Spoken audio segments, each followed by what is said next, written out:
বান্দার হকের মাফ নাই। যদিও আমি নবী, আমার উপর যদি কোনো হক থাকে বলো, আমি দিয়ে দেব।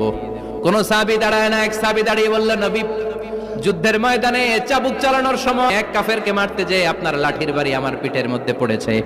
আপনি যেহেতু এই কিসাসটা আদায় করতে চান, আপনার পিঠে আমি লাঠির বাড়ি মেরে এটারে শোধবোধ করে দিতে চাই।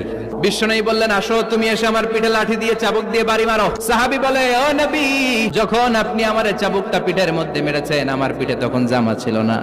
আপনি যদি যথা নিয়মে কিসাসটা আদায় করতে চান, আপনার জামাটা খুলেন, খালি পিঠের মধ্যে বাড়িটা মার।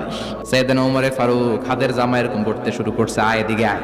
বিশ্বনবী বললেন, ও ওমর, থামো, মারতে দাও। বিশ্বনবী উনার জুব্বাটা উপরের দিকে উঠালেন, পিঠের মধ্যে বাড়ি দেওয়ার জন্য ওই সাহাবীকে ডাকলেন। ওই সাহাবী বিশ্বনবীকে পিছন দিক থেকে জড়িয়ে ধরে ওই মোহরে নবুয়তের মধ্যে চুমু দিয়ে ফেলেছে। সাহাবী বললেন, নবী গো, এই নাটক করার জন্য